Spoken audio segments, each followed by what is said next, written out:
Where should we start this? He's talking about writing and performance. Oh, good. We're at the start of this section. Queerness. Okay. Oh, yeah, I remember that now, yeah. Yeah, we're homophobes. We stopped last time on the gay chapter. Duality, but that's all only external. Jones's performance only has one mode. So far, this revisit has not. Yeah, Jones. Thing is, I've been thinking about this version of Two-Face a lot today, because I'm doing I'm in the process of editing a trailer for the Batman Forever video game, because that turns 30 this year as well, and it's gonna be like footage from the game with audio from the movie to like make it more cinematic. And Two-Face has a lot of levels. The first level has him breaking out of Arkham, and then the inmates are the ones you fight. Then, he does the second bank of Gotham, and the thugs are the ones you fight. In level 3, the clowns are the ones that you fight mostly, and Two-Face is responsible for that. And then level 4, you finally face him at his hideout. So Two-Face has a nice presence in that video game. So, yeah, I'm using a lot of his lines for this video, and yeah, it's made me fall in love with this character, kind of like I did when I was a kid. And whoops. Yeah. What is it about?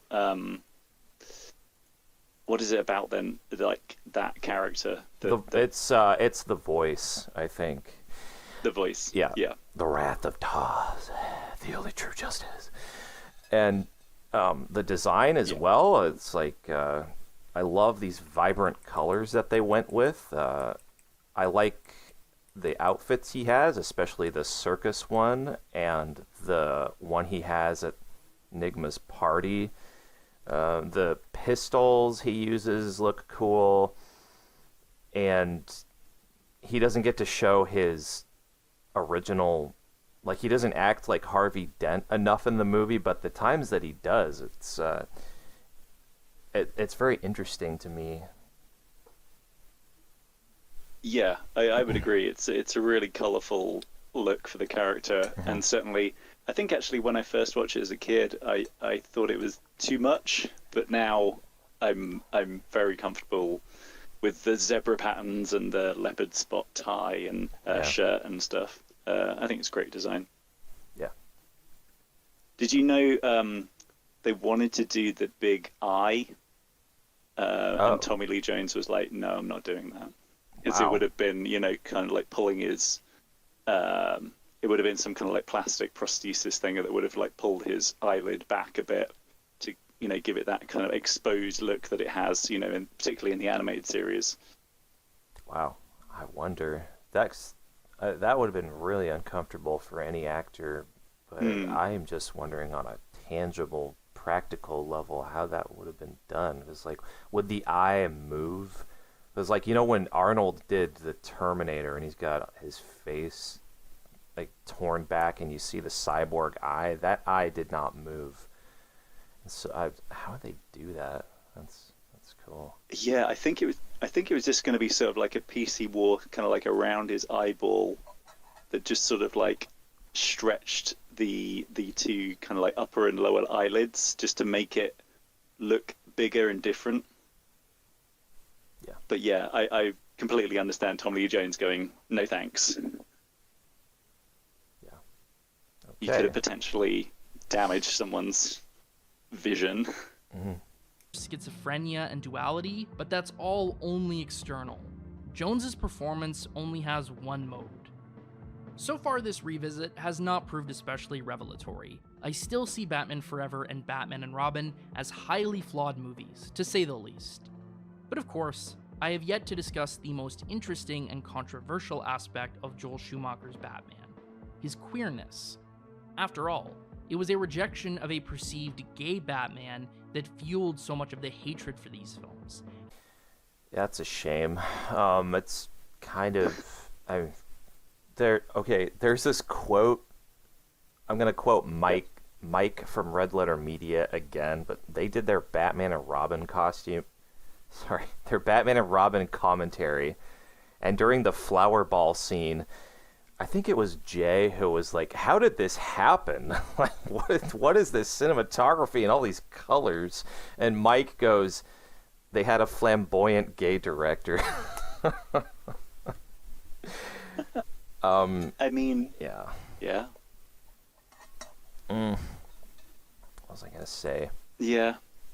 And yet you look at like the last 20, 25 years, there's nothing that has that sort of like big, colourful visual panache. Everything has gone so grey, and grounded in the last 20 years that it's fascinating to look back now. It's I wish there were more flamboyantly gay directors out there. No shit, man. I wish that I'm down with that too. And you just reminded me, I watched some of the trailer for the new Final Destination, and there's that scene where the observatory, like Skyview thing, explodes. It looks so fakey fake to me. And the colors too are all just like gray with like the sun coming down. It's all gray and orange, and the people falling off the building look like video game NPCs. I laughing at it. Like, how do people find this exciting? I know it was just the trailer and no build up. Yeah. I'm sure the movie's better, but yeah, I'm not going to go see it. And sometimes I wonder too, like, should I be in movies? I like to act. Like, all these young actors are getting roles in horror films, and I'm just sitting here on my ass doing Batman podcasts. But then I'm like, no, I don't want to be in these movies because I find them so terrible. Like, I just don't like movies these days. So there you go, rant over. And that now fuels their modern reclamation. These are superhero films which... What does that say? And that now... Batman and Robin's Poison Ivy is the definitive camp supervillain. Holy Camp Batman, the redemptive queerness of Batman. Okay. Fuels their modern reclamation. Modern reclamation. I'm sorry, I have to Google reclamation. The process of claiming something oh, okay. So, like, people are reassessing these two movies. These are superhero films which flaunt queer aesthetics, celebrate male bodies, and are centered on the relationship of two men who find purpose in their partnership. Well, yeah, that's I've been hearing these comments about how the Batman and Robin character dynamic is gay, and I disagree. In the case of these two movies, the Schumacher ones, that doesn't count against these two movies because that was there all along. You know, Robin's been in the comics since what, the 40s, and then the 60s show. Like, so if I hear another comment about how these movies are so gay, like this rich playboy like has this youngster like living with him, and they both dress up in rubber. Okay, like that was there all along. That isn't just a Schumacher thing. You know what I mean? Yeah.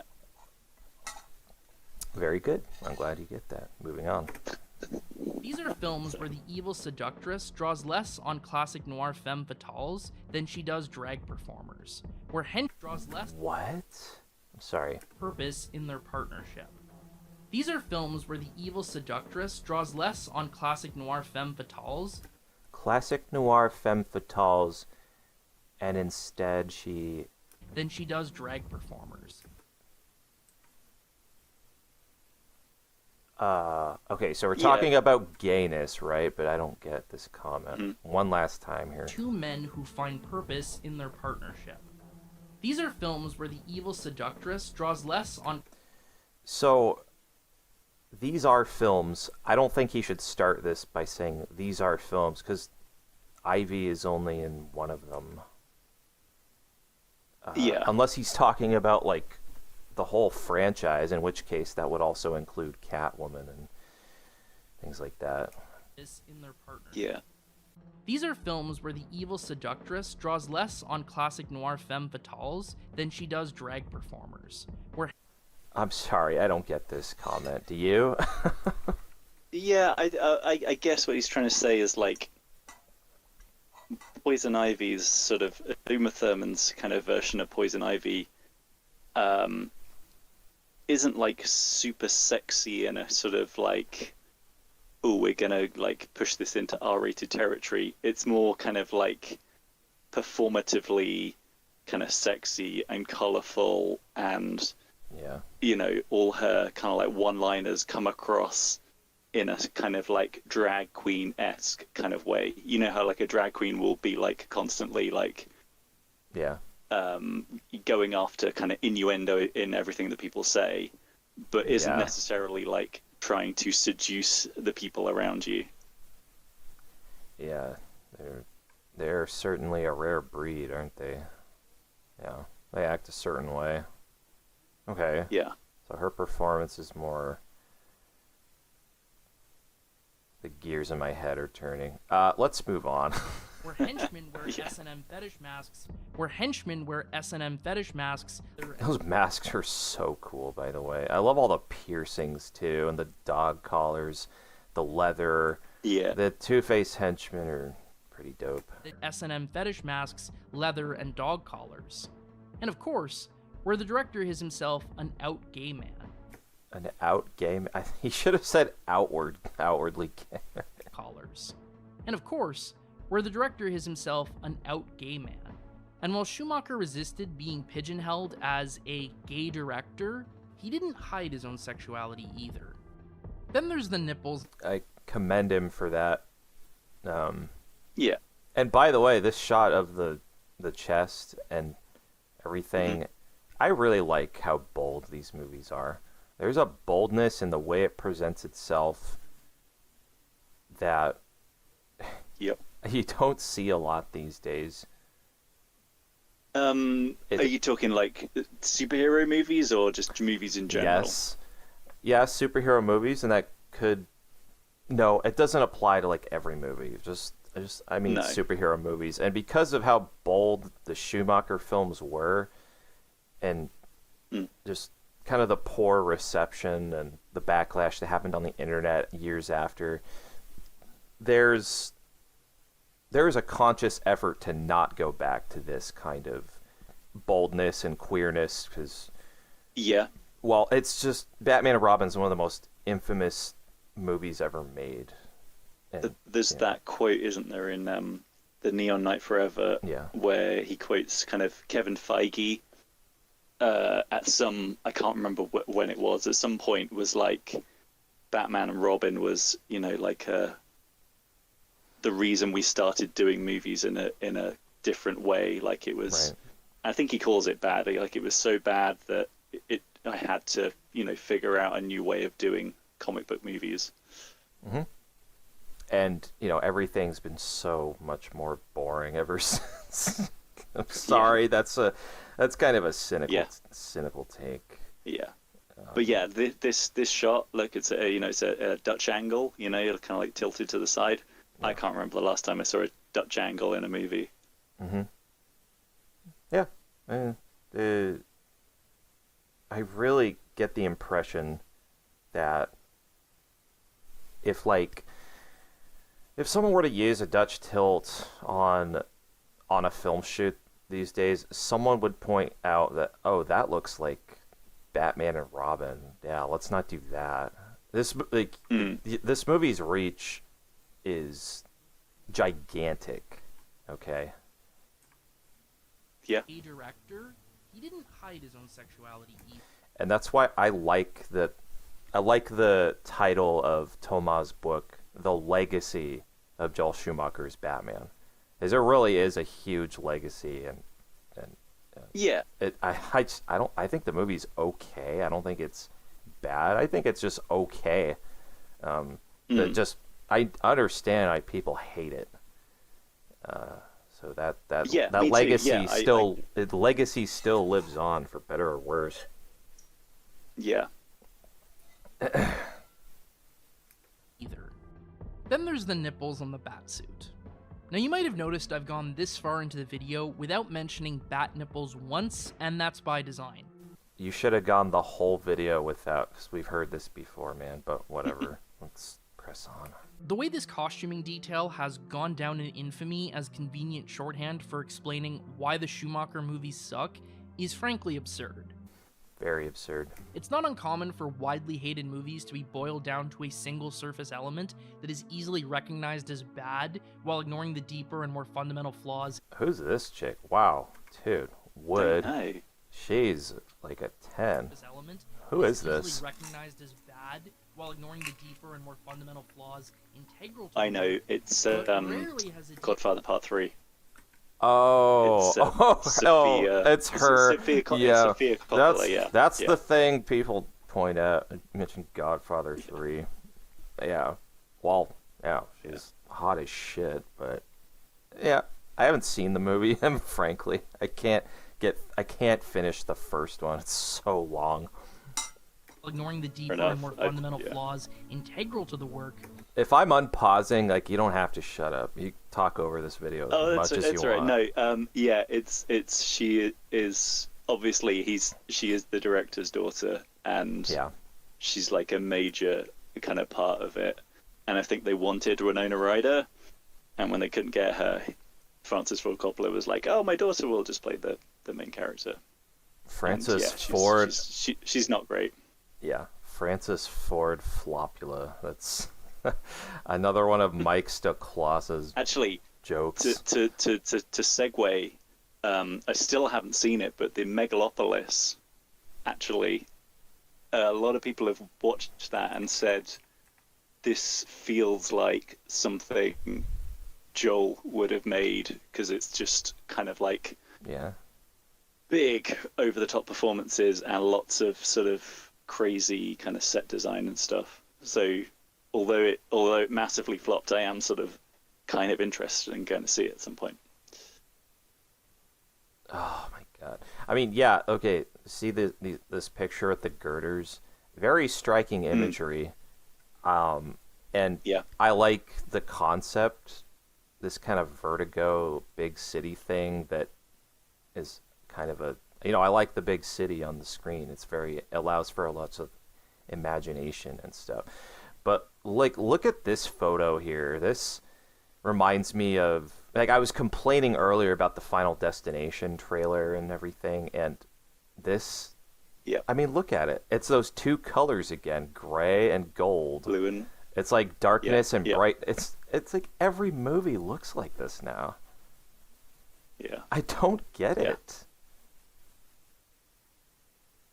It's so ugly. Yeah.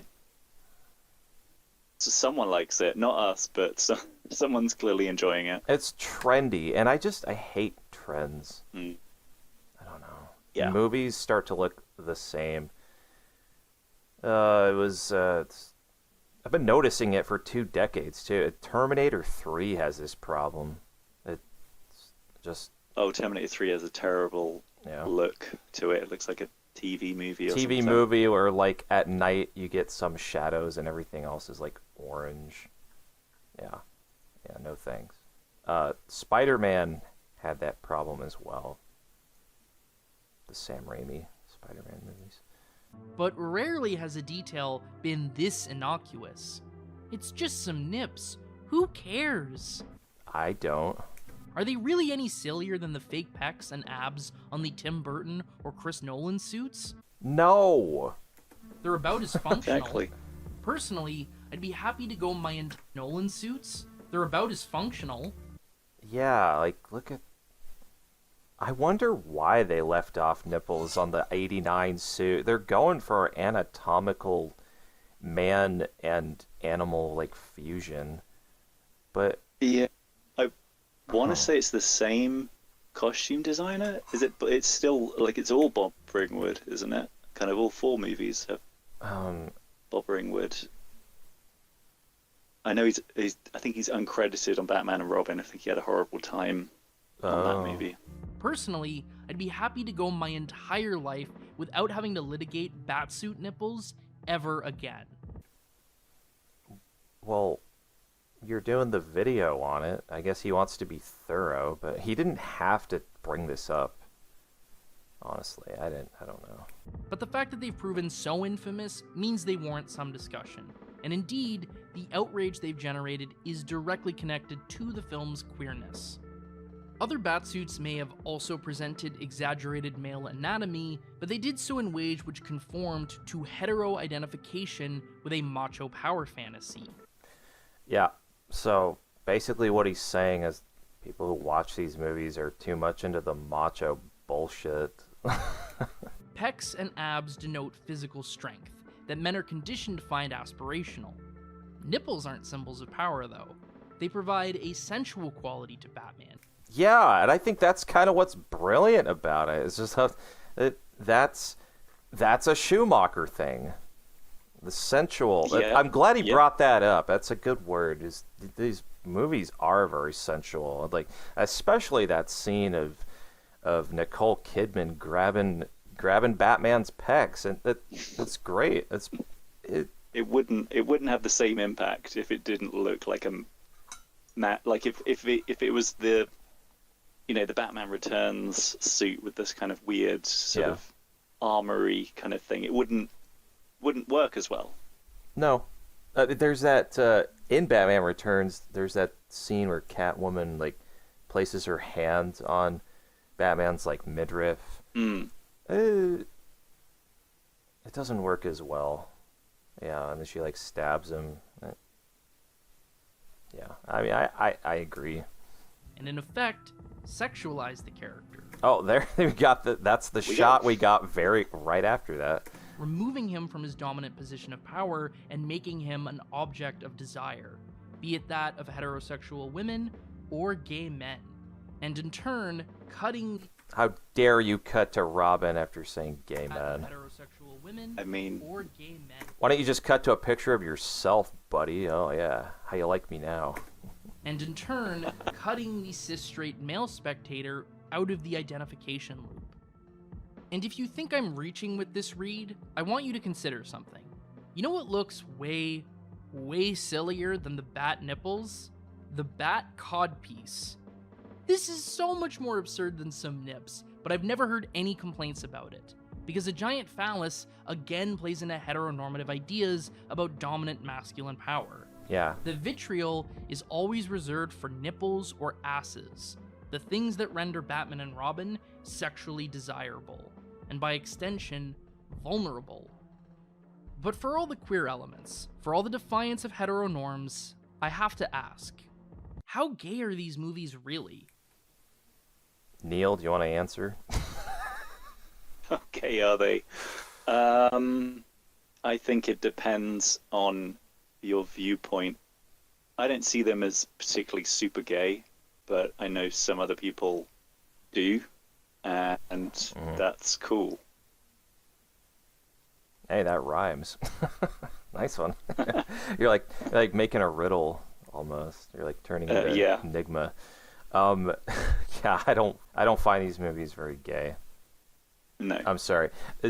Okay, there's that scene in the flower ball, those Tarzan men, and they're all just in their underwear, and they're like lying on the floor, and Poison Ivy walks over them. Like, okay. There's statues. Schumacher's Gotham has statues, and they're all like half naked, but yep. I will say that. Okay, here's a really gay movie, Nightmare on Elm Street 2. Have you seen that? Oh yeah. Yeah. Yeah. Now there's a Yeah, there's no. Batman doesn't have a scene of. Like, there's a scene in Nightmare 2 with Freddy. He's invisible, but he's apparently the one picking up a towel and whipping the sports coach on that bare naked butt. And Jesse goes into Grady's room saying, like, something's entering me and I don't know what it is. Like, I gotta sleep here with you tonight. And yeah, things like that. The writer, David Chaskin, he admitted years later that, yeah, it was subtext that he wrote into the film. And the way it was shot was very naive, and they were completely unaware of the gay subtext. But yeah, you mentioned gay movies. I think of Nightmare on Elm Street 2 and Top Gun. I don't think of Batman Forever. What about Edward Nygma? What about him? And the way that he has kind of all these magazine covers of Bruce Wayne's face. Never even crossed my mind. No? Okay. Nope. It's like... Because I know some people... Yeah, go on. It's like if I had magazine covers in my room of Elon Musk. You know, he's a industrial tycoon. He's got a hell of a story. You know, love him or hate him. He started with nothing, and now he's like the richest asshole in the... Yeah, it's inspiring. It doesn't mean I want to kiss him, you know? Yeah. I've always read a little bit into kind of Edward Nygma's obsession with Bruce Wayne.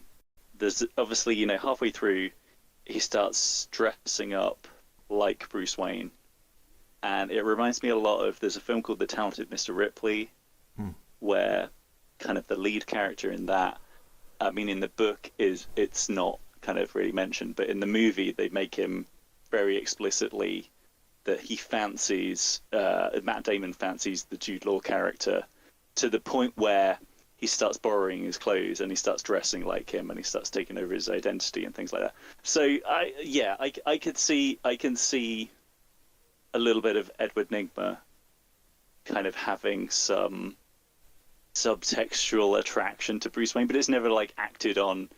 You know, he's never, in his interactions with Bruce Wayne, it never comes across like that. In his interactions with Batman, it doesn't really come across like that. Although now I'm thinking about it, I guess his final choice is to choose between a man and a woman.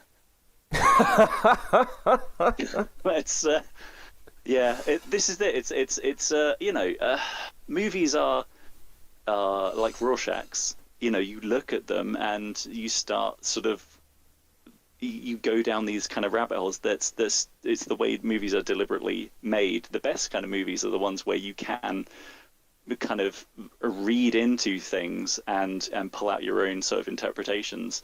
And no one's necessarily right or wrong, but it's just, it's the sign of a good movie that you can have a look and find stuff to talk about. You have a thing for bats? And he what do you choose between a man and a woman? Well, he chooses both, so he's bisexual. He's bisexual. There you go. That's Joel's answer. Yeah. I think Joel. Yeah, it was. Well, I think he would consider himself at some point. All right. Gay are these movies really? You know what the first line in Batman and Robin is? It's I want a car. Yeah. Yes. We can skip the clip. And there's a lot of that throughout these movies. Both full-on horn-dogging from Robin. Go for a little ride on my love machine, baby. Oh, he said chicks yeah. dig the car. Okay, yeah. Yeah, I don't like that line very much. I don't think that line is aged well. Go for a little ride on my love machine, baby. Doesn't Batman ever kiss the girl? That music makes me chuckle. I could definitely get into the superhero gig. Please be looking for me. Yep. Please be looking for me. Hey, I just said that, you prick. And more broad yet persistent displays of heterosexuality. The plots of both films are driven by hetero-attraction, be it the romance with Chase in Batman Forever or the mutual lusting for Poison Ivy in Batman and Robin. I asked earlier why Julie Madison was even in Batman and Robin, and the obvious answer is to provide Bruce plausible deniability. Batman's not gay. He has a girlfriend, see? What? He has girlfriends and all of... Have you ever... Okay, there's plenty of Batman stories where he's single and yada yada. There's no time for romance, blah, blah, blah. But I don't buy this at all. This isn't a case of the not gays. It's just that Bruce Wayne has a girlfriend. He has one in every fucking movie.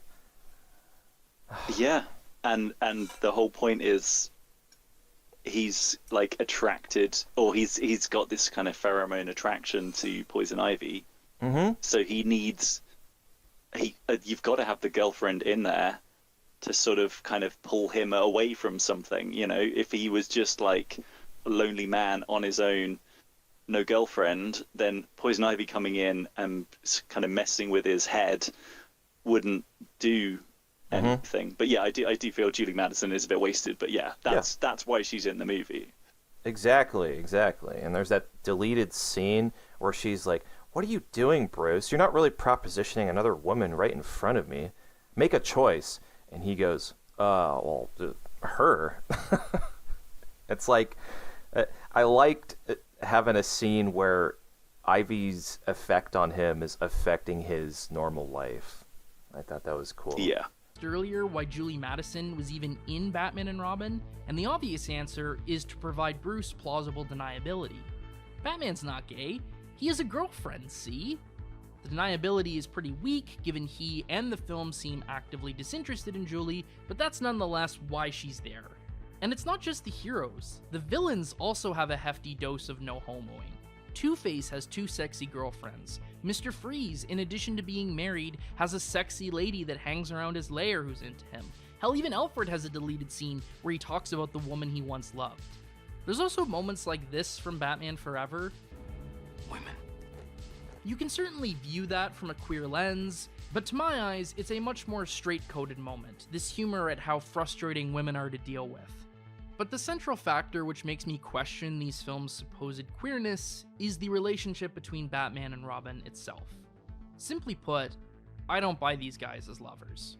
Don't get me wrong, the pair carry I fucking hate Don't Get Me... I'm sorry, a pet peeve of mine is when the YouTubers use Don't Get Me... And I'm guilty of it myself.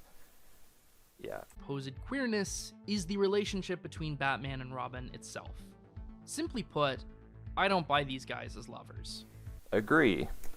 Don't get me wrong, Agree. the pair carry several signifiers of queerness. These are 2 grown men living together, something Bruce essentially seduces Dick into. What? It's not a seduction. He watched that kid get his parents murdered, and he's an orphan himself. There's no seduction. How dare you? And as Nick Winstead points out in his essay on queerness in Schumacher's Batman... Oh, we've got to read this sometimes. Oh, yeah. How Nolan de-queered the Batman. Like, yeah. This would be an insult. I would have some words reading this. Nick Winstead. I'm just going to find this really quick. How Nolan de-queered. There it is. All right, save that as a .fla. Filleta. Batman, the pair become domestic partners living together before they are united in crime fighting. And indeed, the 2 talk frequently about being partners. Not just a friend, a partner. Let's talk about that line really quick. Yep. In the context of the film, it means... Okay, what is a friend? A friend is just like a person you like, or I don't know, whatever. I'd say a partner, in the context of the film, they're teaming up despite their differences, and yeah, that's basically what Batman and Robin are. It's not like they're getting... It's okay, there's a line from Aliens, and Hicks gives his motion tracker to Ripley. He says, "Doesn't mean we're engaged." And that's kind of what I'm thinking here. Not just a friend, a partner. There's also an undeniably fetishistic component to their costumes and the sensual accentuation of desirable men's bodies. Even isolated, seemingly innocuous lines carry a potential homoerotic double meaning. Who's your tailor? Hang out at a lot of biker bars, Bruce. I got a lot of biker bars. But the thing is, this is all subtext. In terms of narrative, not only do these 2 not seem attracted to each other, they don't even seem to like each other. Yeah. Yeah. Okay, so I just spent a couple of minutes kind of yelling about this video and where he's going, and he literally just pulled the rug out from under me. You know, this whole section where he's got the music going, and then he stops the music, and then he goes, "Oh no, that's not what I'm saying. These two aren't gay, and they don't like each other. So why do we go through that whole song and dance about?" I guess he's saying that people think these movies are gay, and here's these lines from the film that could be interpreted two ways, and all this. And we got Batman looking at Robin's dick and all that stuff, but then right here he stops the music and says how he feels, which is contrary to what everyone else is saying. So I take it back.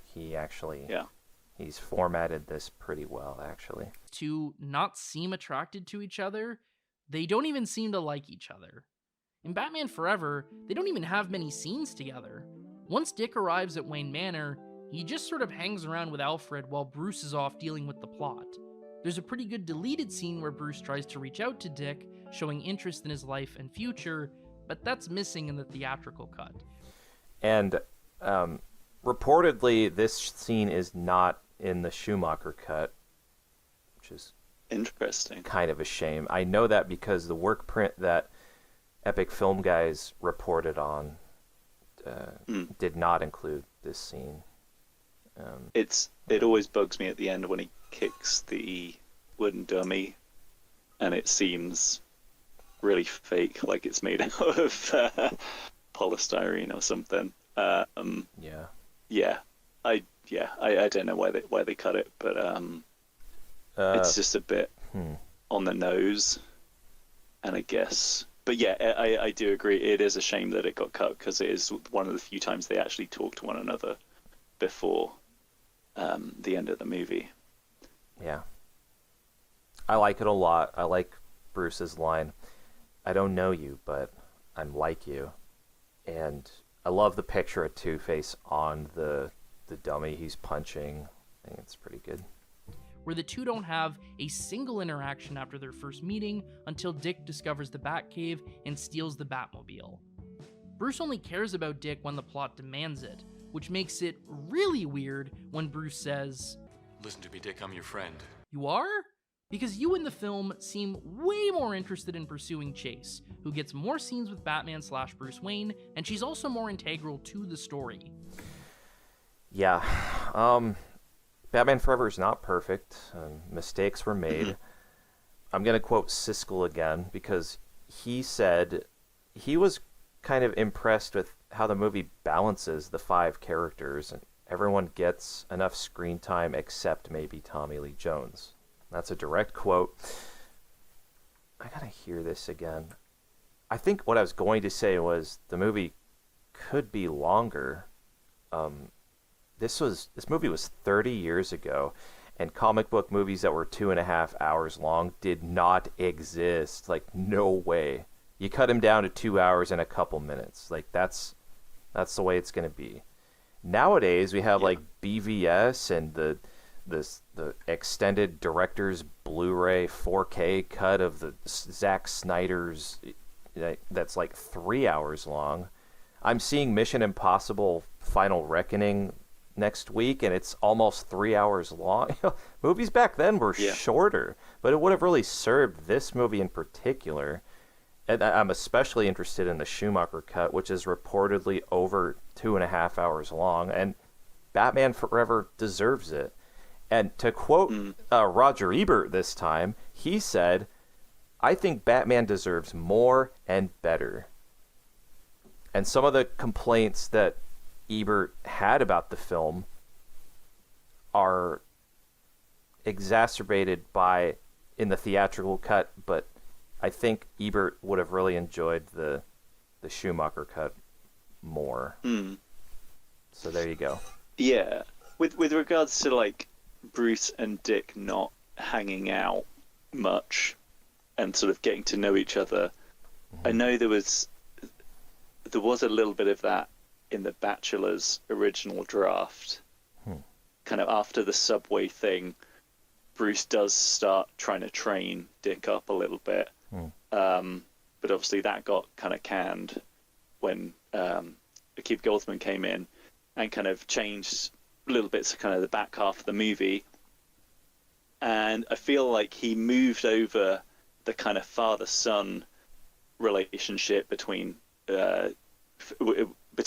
Alfred and Dick. So it became kind of like Alfred is kind of mentoring and kind of providing kind of solace and support for Dick Grayson, and Bruce Wayne has been turned into kind of like the older brother. They have kind of like this brother kind of relationship. George Clooney even calls them like brothers. So yeah, I feel like that's the route they went with these two movies. They were the older and younger brother rather than the kind of father and son relationship that you get in the comics. Interesting. Yeah. Oh, Bruce and Dick don't have many scenes of Batman Forever, but that's okay. We'll save that for the sequel. Oh, wait. Are? Because you in the film seem way more interested in pursuing Chase, who gets more scenes with Batman/Bruce Wayne, and she's also more integral to the story. The men have a lot more scenes together in Batman and Robin, but unfortunately, Forever's indifference has evolved into outright hostility. The two spend the whole movie endlessly bickering. This is no partnership. You're never gonna trust me. I made a mistake. I'm sorry. Don't go all protective on me. It's not gonna happen You again. were reckless, and you almost got killed by Freeze tonight. I'm fine. Dick, don't push me right now. I want a Robin signal in the sky, all right? I'm tired of living in your shadow. Couldn't stand it. Something was gonna be mine and not yours, could you? She wants to kill you, Dick. Pull back. You can't make the jump. I can make it! Pull back. I can make it! Rawr. Yeah. I'm going to drop this right now. It's a great montage. Yeah. It's honestly my biggest problem with the movie. It's called Batman and Robin, okay? So give us Batman and Robin.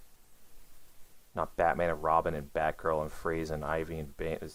Ivy's influence, and there is a potential queer undertone in two men being pulled apart by the possibility of a hetero romance before realizing they really love each other. But even before Ivy is introduced, Bruce and Dick are at each other's throats. You break it, you buy it. How about nice to see you? Glad you're here to save my life. Well, break it, you buy it. That's just a joke. He's not preaching to Dick. It's just like, nice catch. Break it, you buy it. Dick are at each other's throats. You break it, you buy it. Neil, have you ever interpreted this as he's like fathering Dick or whatever? What the hell is this With the break it you buy it line? That's not. I've never interpreted this as some. What about you? I don't know about that line. Yeah, I guess. It's just it's a one-liner. It's almost like he's saying it to the audience. Yeah, with the joke being like, I'm the billionaire. I'm gonna have to like pay. I'm gonna have to get my back credit card out and pay for this stuff if you break it. Yeah, I think it's just more of a gag than a real kind of threat. Yeah, it's not a threat. Yeah. How about nice to see you? Glad you're here to save my life. How are we supposed to work together if you won't trust me? It's exhausting, and it also sours the central relationship between our heroes. Batman and Robin is ostensibly aligned with the buddy movie, a subgenre of films concentrated on the relationships between men engaged in traditionally masculine activities while sidelining women.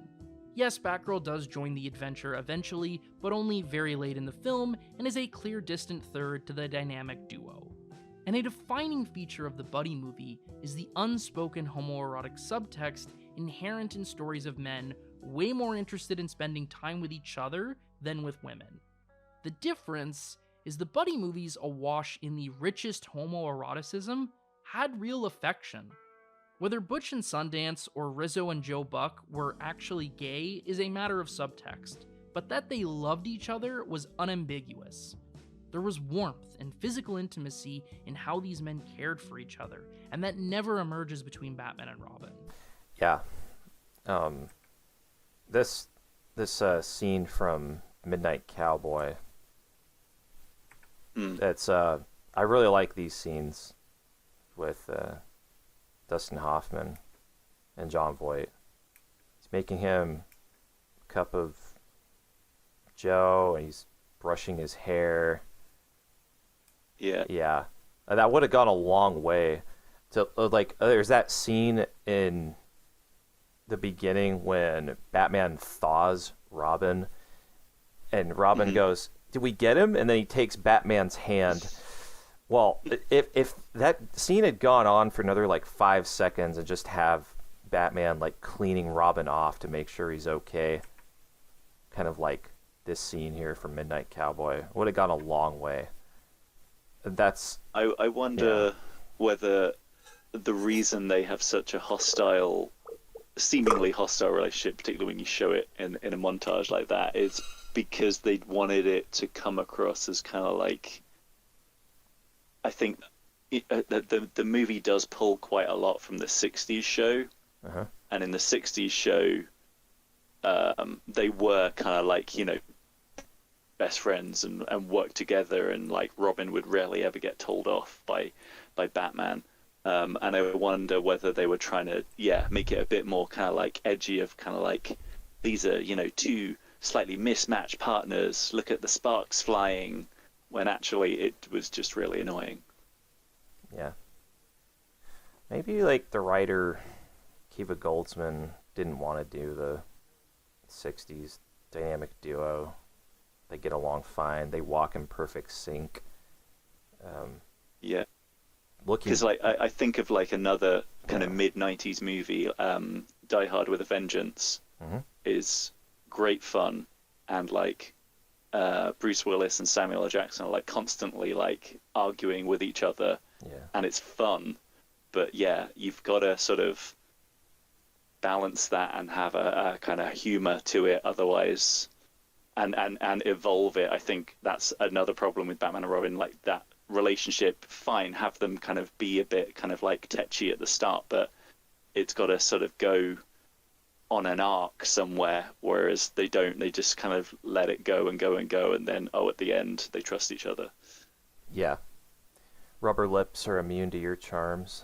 It's kind of nice, but yeah, it's front loaded with, how are you supposed to work together if you won't trust me? All this bullshit. So. Oops. Between Batman and Robin, there is a lack of love between our heroes, which is not true of the villains. If Schumacher's Batman has an iconic gay couple, it's not Batman and Robin. It's Two-Face and the Riddler. Not only do the two clearly love each other's company, there's also tremendous physical affection and even intimacy in how they relate to each other. They also have moments of bickering, sure, but far more of joy, which is all the more impressive given Jones's real-life annoyance with Carrie's antics. To again draw on Nick Winstead's essay, the characters also display queer aesthetics in their costumes.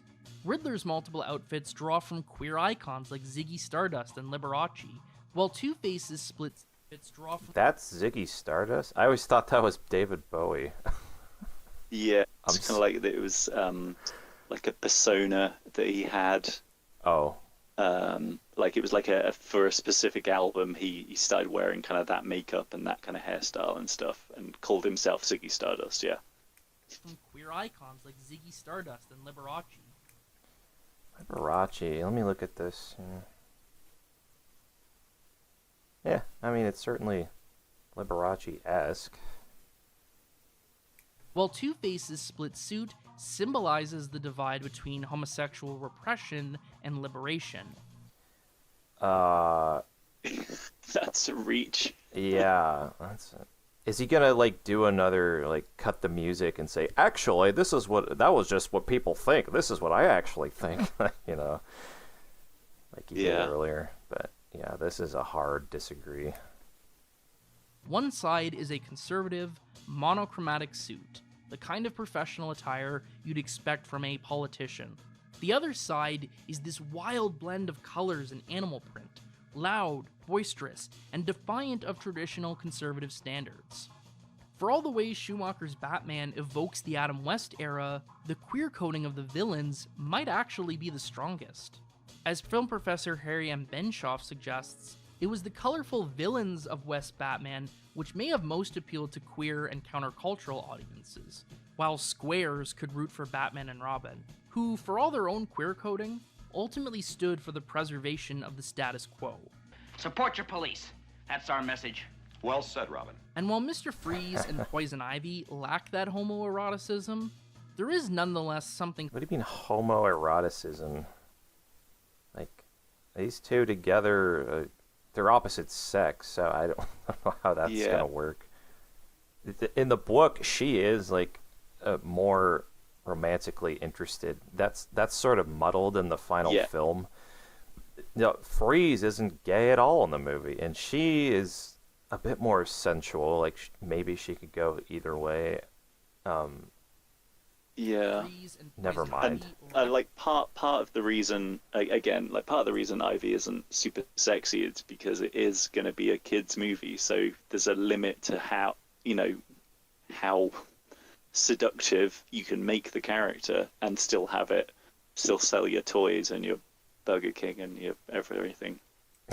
Burger King. That's our message.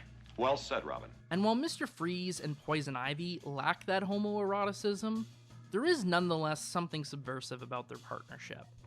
I used to find it exceedingly strange to pair these characters specifically, given their goals are just inherently incompatible. Mr. Freeze wants to freeze the Earth, Poison Ivy wants to reshape the Earth so all plant life flourishes. This is not a sustainable relationship, but that seemingly nonsensical plotting makes for a fascinating critique of heterosexual couples.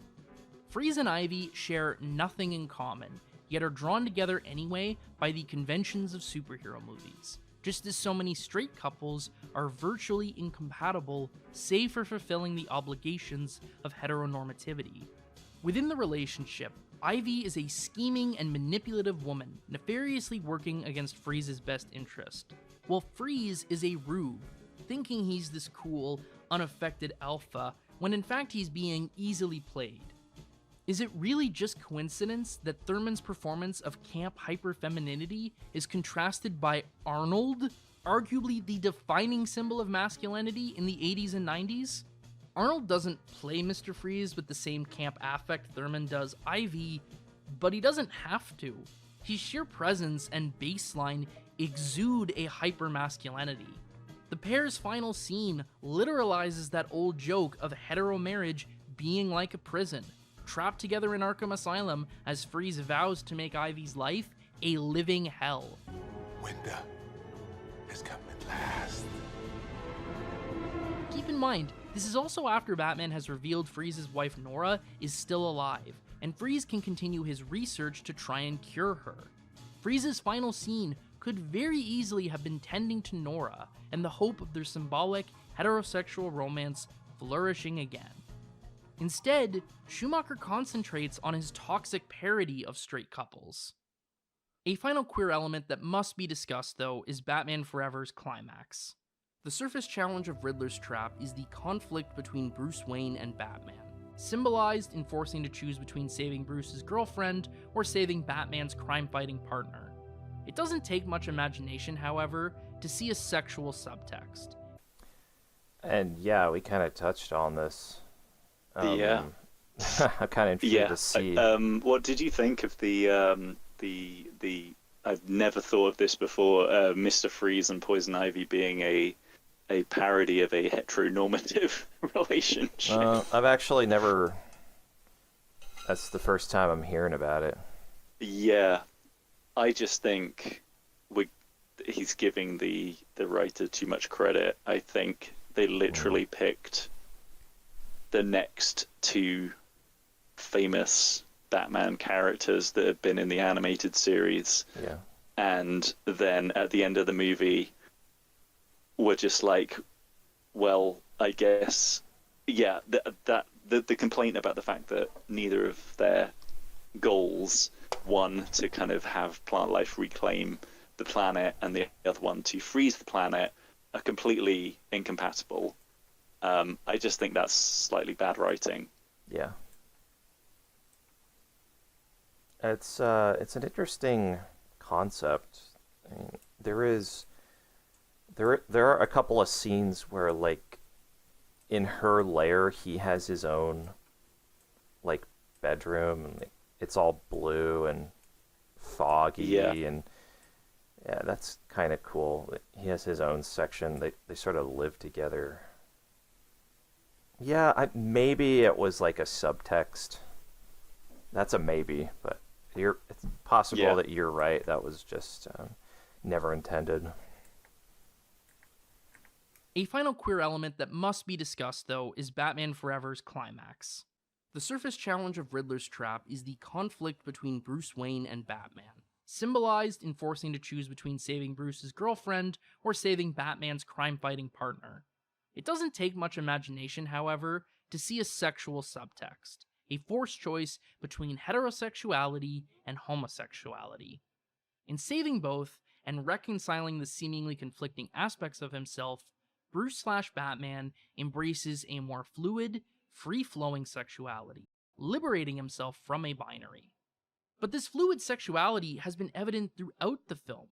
Robin may be Batman's partner, but so too is Dick Grayson, Bruce Wayne's. Chase may be Bruce's girlfriend, but she loved Batman first, and Batman loved her back. Batman subverts Riddler's trap so easily because Riddler's dichotomy was flawed from the start. It's a powerful statement from Schumacher especially, a man who was openly gay, but also spoke of having women's sexual partners, and who resisted having his identity labeled by an all-encompassing descriptor of sexuality. In sum, queerness is certainly present in Batman Forever and Batman and Robin, but it's also compromised, offset by appeals to heterosexuality so as not to make mainstream audiences uncomfortable, and hindered by the lack of affection between the supposedly gay heroes. And I'm not naive. I understand why the former happened. The 90s may have seen some milestones in queer representation in mainstream film, but it was still a deeply homophobic culture.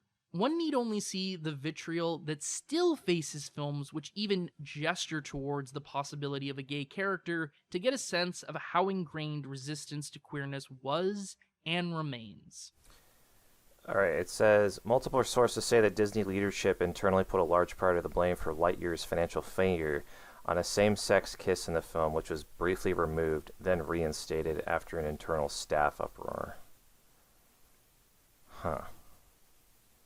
Yeah, in my opinion, I'm aware of that. I don't think I've seen. Yeah, Lightyear. that doesn't belong in my Toy Story film, and it makes me sick just thinking about it. So, it's frankly remarkable Schumacher's Batman was able to emerge as gay as he did, and that has resonated with queer audiences. Just look at the People's Joker. I mean, yeah, he's right. I'm also astonished that the character of this did, and that. He emerged as gay as he did in a mid-90s movie. That's quite rare, you know. It has resonated with queer audiences. Just look at the People's Joker, which not only builds a Gotham City with clear cues from Schumacher's Batman, but also cites Batman Forever specifically as a turning point for writer-director Vera Drew's recognition of her own trans identity. There's also something quite cool and subversive about Warner, wanting to quell the conservative concerns that their last Batman movie was too sexual and inappropriate, only to hand the reins to a gay man who injected the franchise with queer subtext aesthetically and narratively. Whoops. Yeah. I want to embrace that with open arms, but the bitterness between Batman and Robin keeps me at a distance.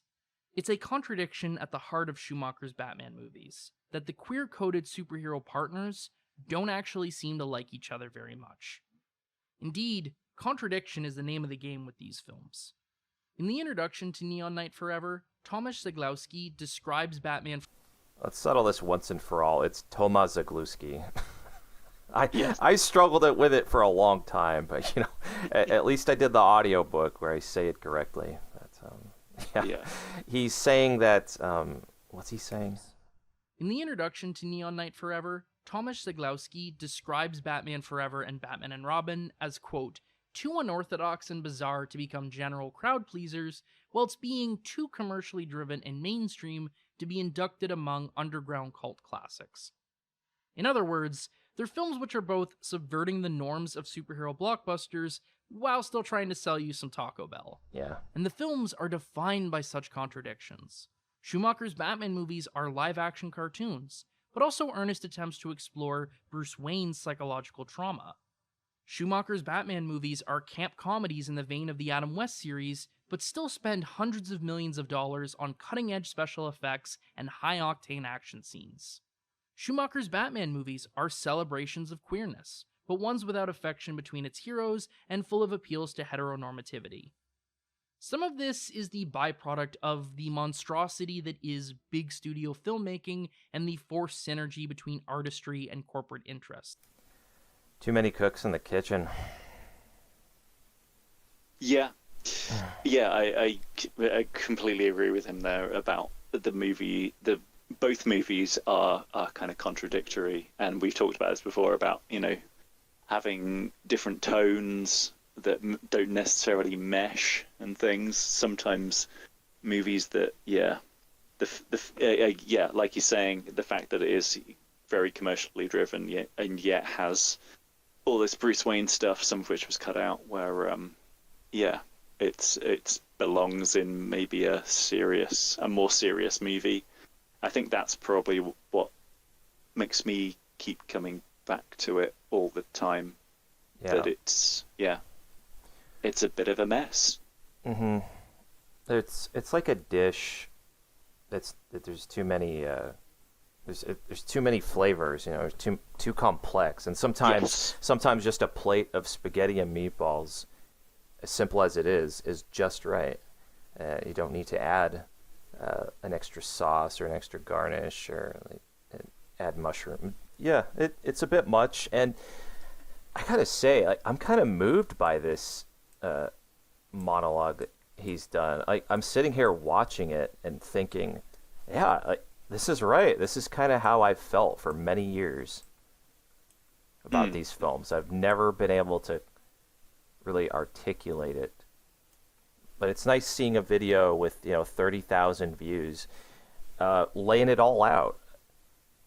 This is there are contradictions and things that don't mesh. It wants to be one thing, it wants to be this other thing, and it ends up being both. But both those tones kind of conflict. But I also think some of it stems directly from Joel himself. As stylized as his direction can be, Joel Schumacher is functionally a journeyman director, obliging the parameters of a specific project and looking to entertain the audience above all else. With Batman, the mandate was to go lighter and more family-friendly, but Schumacher has also acknowledged that many Bat fans like the dark aspects of the material. Schumacher was himself one of those fans. The Batman story he most wanted to tell was actually Batman Year One, Frank Miller's gritty retelling of Batman's origin story that would eventually be a partial basis for Batman Begins. And, okay, Joel didn't get to do Batman Year One, but what he did give us was far more unique and has one hell of a legacy. Yeah, the movies were bad, but we still talk about them. And movies today, are trying to be the exact opposite of what it was. They made hundreds of millions of dollars, and the toys, and the toys and the merchandise and the memories. It's become my Batman. I mean, you mentioned the character. This is the first iteration of him that I think of and will forever think of as the Neon Knight. And the book by Toma solidified that. And your channel, too, solidified that this is my Batman forever until the day I die. So, yeah, Schumacher didn't get to do Year One, but I think that would have been kind of boring. But maybe... I don't know how... Yeah. Maybe, I don't know how well Year One would adapt, in fairness. I don't know. Nolan got to do something a little more. And also Nolan got 3 films. Burton and Schumacher only got 2. It still would have been really interesting to see if he got to like Schumacher full creative control, and it probably still would have been good. Schumacher was himself one of those fans. The Batman story he most wanted to tell was actually Batman Year One, Frank Miller's gritty retelling of Batman's origin story that would eventually be a partial basis for Batman Begins. Hired to make light entertainment, yet understanding the appeal of the dark, Schumacher brings both to the fold. Hired to make a crowd-pleasing spectacle, Schumacher injects everything he can think of to entertain the audience, from camp to comedy to slick action to gorgeous movie stars. Queer sensibilities emerge throughout the work, but tempered so as to oblige mainstream corporate interests. In short, these are movies trying to be all things to all people, collapsing into chaos from their divergent goals. So to circle back to my initial question, no, I don't think Batman Forever or Batman and Robin are actually good. I do, in fact, still think they're pretty bad. But not as bad as I remembered. The thing about these kinds of messy productions is you'll often find glimmers of greatness amidst the chaos, and Schumacher's Batman is awash in such glimmers. The aforementioned production design across both films is staggering, and I'm impressed with Elliot Goldenthal's music, not just for its inherent qualities, but for stepping into a franchise with such a defined musical aesthetic and carving out its own identity. My rewatch also gave me a newfound appreciation for Val Kilmer's performance. His work feels like a natural extension of what Michael Keaton... Neil, if you ever want to say something, just say it, man. You don't have to wait for me. No. I'm just taking it in. I mean, I'm taking it in too, but he praised... I'm kind of disappointed that he's come away still not liking the films, but hey, you know, that's true. just the way it goes. Yeah, that's the way it goes. Yeah, at least he's got, like us, he can see the things that really work about it, the production design. I agree, Elliot Goldenthal. It would have been so easy to be like, well, I'll just pick up the themes from Danny Elfman. I'll just continue those, you know, in the same way that, you know, what was it, Spider-Man? You know, by Spider-Man 3. I was also, you read my mind, dude. I was thinking of Spider-Man 3 as well. Yeah. But it's not like, just like... Spider-Man 3 wasn't a soft reboot. It really was kind of a Superman 3, like, direct sequel, same guy in the lead role. You know, it was Superman 2 and 3. John Williams did not do the sequels to, it was Ken Thorne on the sequels. And so he kind of had to carry on those themes, but Batman Forever is a soft reboot. It's a separate entity, and so, but I like how in this video he mentions that Goldenthal is able to come out with a score that was like its own thing, its own identity. I like that. Completely. For stepping into a franchise with such a defined musical aesthetic and carving out its own identity. My rewatch also gave me a newfound appreciation for Val Kilmer's performance. His work feels like a natural extension of what Michael Keaton was doing with the character, imbued with a more prominent sensitivity reflecting the character's growth and the film's greater emphasis on romance. Kilmer also subtly distinguishes Bruce Wayne from Batman and generally inhabits the role with grace and dignity. Batman Forever in general gained a lot from this rewatch. In addition to Kilmer's performance and the glossy cinematography, I also enjoyed some of the subtleties I used to take for granted. The recurring image of clasping hands is a nice visual motif to tell Dick Grayson's story, from being part of a family, to reaching out for a new one, and finally to acceptance and partnership. There's also this great little moment where Chase kisses Bruce and remembers the kiss from Batman, recognizing they are in fact one and the same. There's no dialogue here, it's just the actors conveying a realization with their faces that's both touching and a little sexy.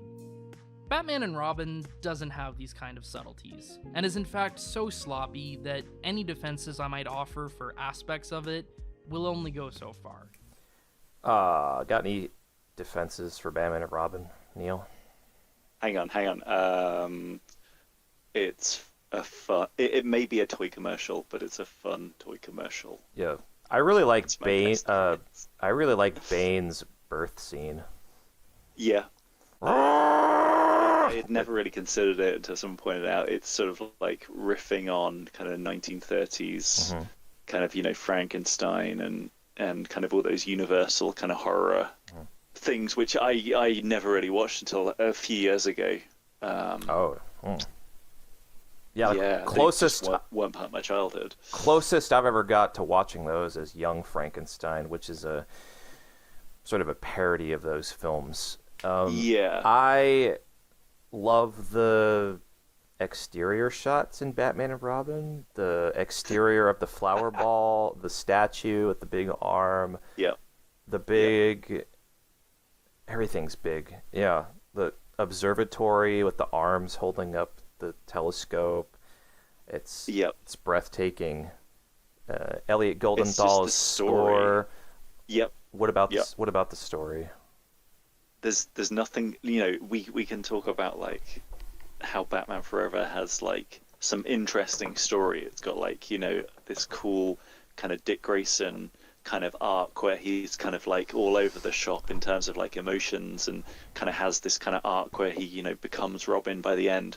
And, Bruce Wayne's got all this great stuff about, repressed memories, and Edward Nygma's kind of fun in the way that he's kind of like a supervillain, but he doesn't have any powers, and he's sort of like, making it up as he goes along. Whereas, Batman and Robin, there's no kind of like story element really in it. That's like, this is really working. This is really memorable.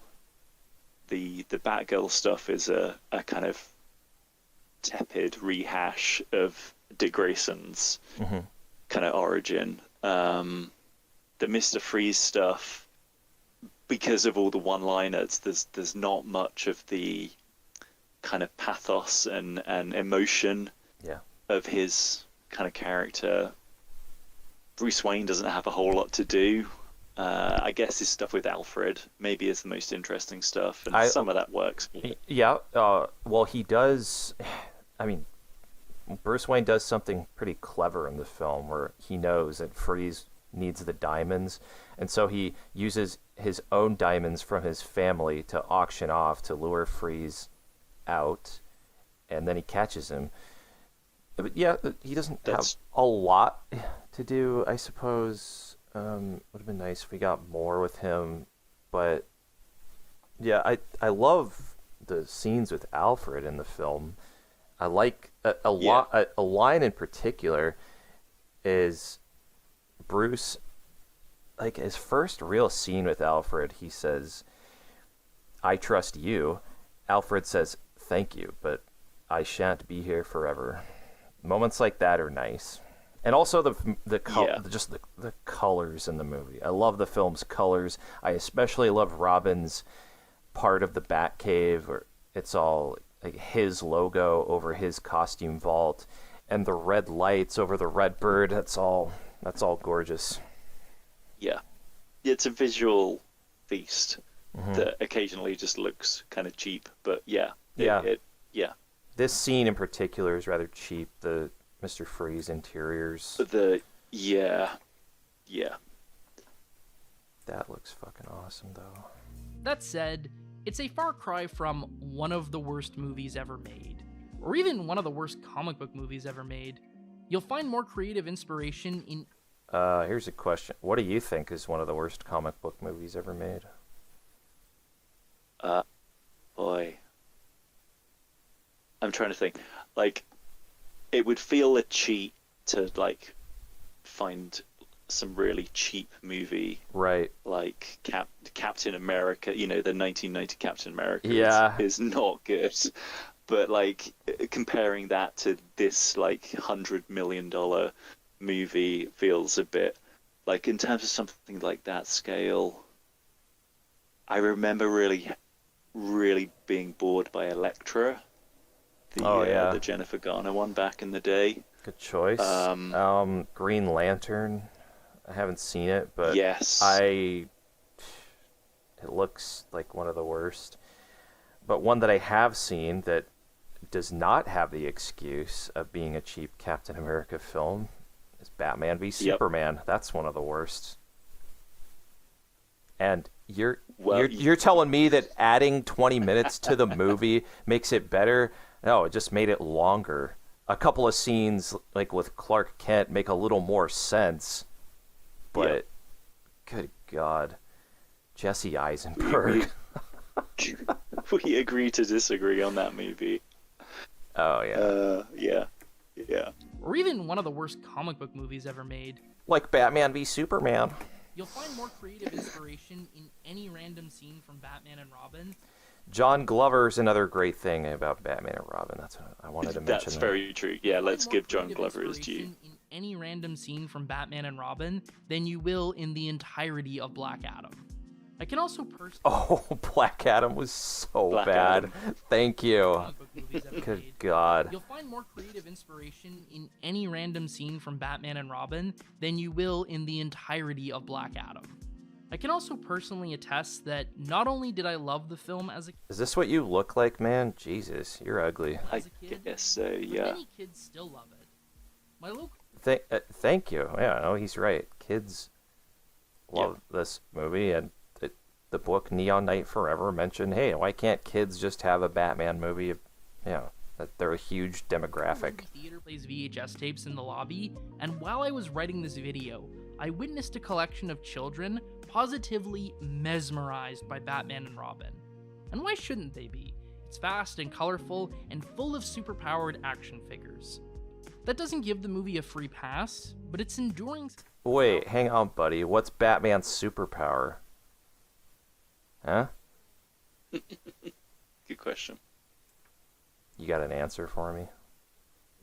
I don't. His credit card. Thanks. Yeah, that's a line from Justice League. I'm rich. And why shouldn't they be? It's fast and colorful and full of superpowered action figures. Another thing is like the bouncy physics in Batman and Robin. Yeah, they all can jump really high for some reason, so that's kind of a mock superpower. That doesn't give the movie a free pass, but its enduring success as a children's movie should not be overlooked. And if nothing else, Keep the mask on, Batgirl. Damn you. enduring success as a children's movie should not be overlooked. And if nothing else, while it may frequently be bad, it's never boring. Thanks. Yeah, it isn't. It's true, yep. Very true. The extreme cocktail of divergent goals means there's always something perplexing or funny or even genuinely good to marvel at. All told, I suspect the legacy of Joel Schumacher's Batman movies will become more accurate the further away we get from both their initial releases in the 1990s and the angry reviewer internet culture of the 2000s. Yeah. Free from the hype of mass marketing and the hyperbole of nerd outrage, the films can be more fairly assessed as the deeply flawed, yet often interesting works that they are, recognized for their failings, but also for their ambitions and creativity. For my part, I still think the films are bad. There's simply too many contradictions, too much sloppy filmmaking, and too many things I just flatly dislike. But I also found a lot more to appreciate in these movies than I ever would have thought possible. Genuinely impressive aesthetic elements, compelling performances, and thematic complexities worth breaking down. I may be unconvinced that Joel Schumacher's Batman is good actually, but it did deserve a revisit, and I'm glad I gave it one. Hang on, buddy. No copyright. There you go. Well, yeah, that was a good watch, and I felt like, yeah, at the end of the day, he still didn't like the movie, but he found there's good stuff in most movies. Yeah. I do agree. I don't like this kind of like, it's one of the things I would dislike about kind of comic book movie fans and the way movies are just like, this is the best thing ever, or this is the worst movie. Yeah. There's no sort of nuance or middle ground, or just looking at what the movie's trying to give you and taking stuff away from it. You mentioned just a second ago, you mentioned comic book fans and how they absolutely hate what they don't like, and they absolutely love what they do like. It reminds me of like when your parents hear you listening to rock music, and like right away they go, "That's bad. I don't want you listening to that." And it's like when I was like 16 and I was into Slipknot, and like in my room, sometimes I would play their songs. One time I was listening to "Spit It Out" by Slipknot, and like a few minutes later, my mom goes, "I heard what you were listening to. That sounds pretty bad." And like at the time, I was like, "Oh, maybe you're right." I mean, that's kind of why I like it. But man, I'm not a dad. But if I was, and I would actually take the CD that my son was listening to and actually look at it like, let's see, who made this? What are the lyrics? What are they actually trying to say with their music? Do I enjoy it myself? Maybe I do. But like, give the album some kind of fair appraisal. Don't just say, "That's bad, you can't listen to it." It's like, analyze this. Is this right for my son? Does it make me feel awful? And that's why it's not good for kids? I don't think so. So yeah, Daddy, I have a different approach to parenting, even though you're a dad and I'm not. My kids don't listen to music, but no, I get where you're coming from. Yeah. And you also reminded me of Facebook comments I've been reading. It's like, okay, the Schumacher cut. Oh, yeah. The Schumacher cut's getting a screening very soon, and I saw a post advertising it, and there were comments that just annoyed me. Like one of them was like, "Oh, what's this cut gonna fix? Do we more bat nipples?" I just block those people. Yeah, that's one of the few things I'm kind of thankful of, that the 1995 Batman channel, like, I don't really get any of those comments. I don't really get any of that stuff on the website. I think just people just haven't found me. The people who find me like these movies or are interested in them. But yeah, I know there are still quite a few morons people out there who just don't have a lot to say but want to tell you all about it. And I've criticized BVS, but I'm not gonna. I strive not to become a person that leaves like awful comments just on a particular version of Batman. I think that's regressing. And if I'm going to criticize BVS, I better have a good reason, and I don't want it just to devolve into troll comments, like nitpicking one detail.